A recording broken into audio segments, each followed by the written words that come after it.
mikasika fiarovana tany izy ity izay tany eto Tanan-Drano hitanareo eto ambon'ilay tany zany tsika izao no resaka izay tsara marihana fa efa nivoaka didy tamin'ny fitsarana tamin'ny fitsarana tampony tamin'ny Cour suprême ary nazahoanay arrêt 116 le numéro 1 arrêt mba nafana namerina an'ilay tany amin'ny tompony.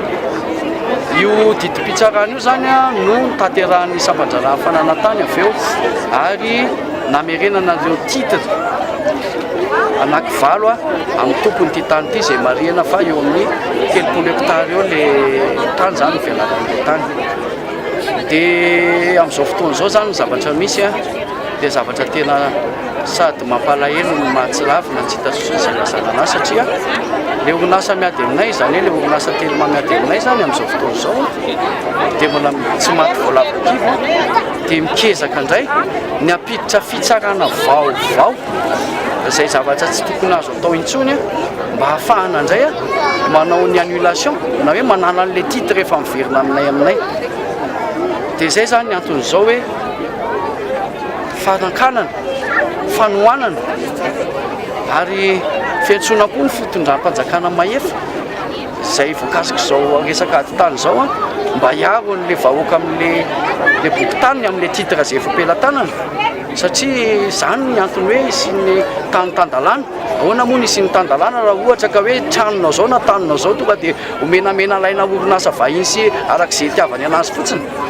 Ny tena mampalahelo anatiny koa dia betsaka koa le malagasy ataontsika hoe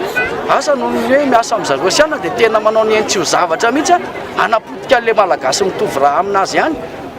satria zavatra marihana fa ty tany ity tsy tamin'nympanjakana izy ity fa tany efa titre borné izay koa mba tainao foto-drafitrasa eto nefa n'izay tohanana any amin'ny tribonaly any mba tsy hanao trano mba tsy kitikitika an'ilay tansiana satria zareo mangataka indray zany atao hoe expropriation. Izay ny fangatahany orinasa telema SA société anonyme tsy orinasa-mpanjakana izy io fa mangataka expropriation izay marihana tsy tsindriana mafy fa ny fanjakana irery ihany ny afaka mangataka an'izany expropriation zany. Rehefa mitonona fa isy foto-drafitrasa ho atao amin'ny fanjakana eto miaraka amin'ny pitsopitsony rehetrarehetra izay ataoko hoe ny procédure an'izany lavabe dia mety ho tonga amin'izany raha ny fanjakana no mangataka l'expropriation. Tsy izay ny zavatra mitsanga nefa tsy mifanjakana mangataka expropriation fa orinasa vahiny privé dia izay ny angatahana ataontsika hoe